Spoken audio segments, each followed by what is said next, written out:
You guys have probably heard the story about the elephant and the blind men. So, in case you haven't, here it is.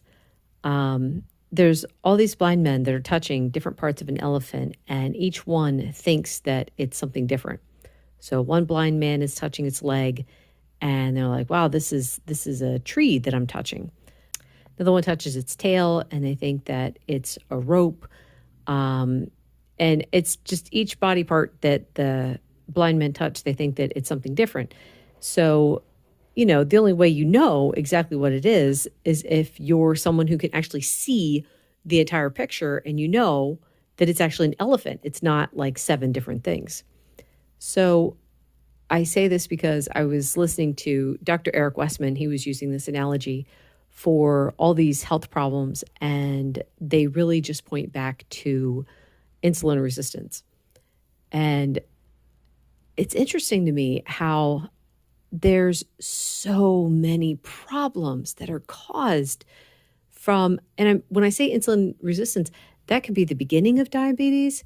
It could be just before you are officially diagnosed with it. It's a cascade of problems that happen all over your system. So there's, I can't remember what the numbers are, but you guys can look it up if you're interested. The number of people who have heart disease also have diabetes. Most of the people going in the hospital with heart attacks also have diabetes. There's the issue with dementia and Alzheimer's. So going back to, like, I don't want to say necessarily that they have diabetes, but it's a form of insulin resistance. Kidney problems that come from insulin resistance.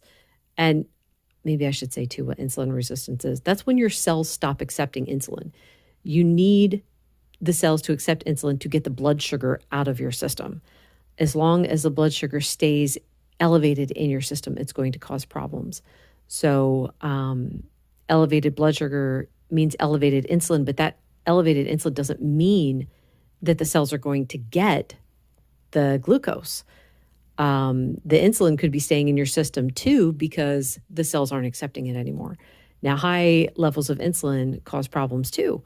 That's a whole cascade of issues also. And you could look at, I did a video about this. I'll put a link in the description. So I was thinking it's interesting that, we've got all these different specialists out there who are treating patients. You've got the cardiologist, you got the nephrologist, you got the urologist, you've got an endocrinologist. It's all these different doctors treating different things when it's actually the elephant that they should be treating, rather than just the leg, the tail, the snout, whatever. It's really sad too, because I think about before I started this diet, I just kept having problem after problem. And granted, I was never diagnosed with type 2 diabetes. I think I was definitely headed there just based on the symptoms that I was having at the time. But I think about how so many of those issues were resolved when I cut the carbs and processed foods out of my diet. So here it's like they sent me to a cardiologist because my heart palpitations were getting so bad. But 4 days in to me going keto, low carb, the heart palpitations disappeared. I get them maybe once a month now. And even then, it's like it's nowhere near the level that they were before, where it felt like my heart was going to beat right out of my chest. So I went to see a urologist and a nephrologist several times because I've been having problems with kidney stones since I was since I turned 20. So 20 plus years of kidney stones and urinary tract infections.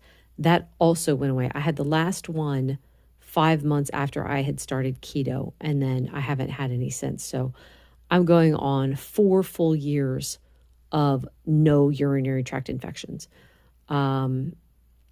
So it's just, and then I was thinking you go to an OBGYN because you keep getting yeast infections and they just give you a medicine for it.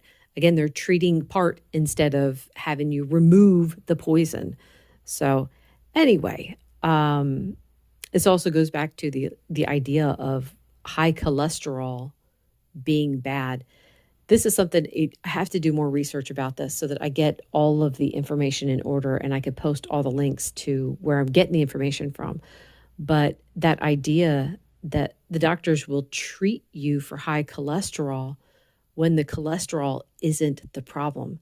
The fact that the cholesterol is there, it's like if someone had a bunch of bandages all over their body, you wouldn't treat them for the bandages. In other words, you wouldn't take the bandages and like throw them away and say, well, this is just ridiculous.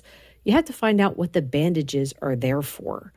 Like, did the person fall down the stairs and that's why the bandages are in place? Did they get burned, several times because they were cooking bacon? So now they've got burns on their arms and the bandages are covering the burns. My point is the cholesterol is like the Band-Aids. Why is the higher cholesterol there? Sometimes the cholesterol will be higher because of the foods that you're eating. Sometimes it'll be higher because it's trying to repair damage. So if you don't know why the cholesterol is high, trying to lower it doesn't make sense. Anyway, that is going to be it for today. Thank you so much for listening. Bye.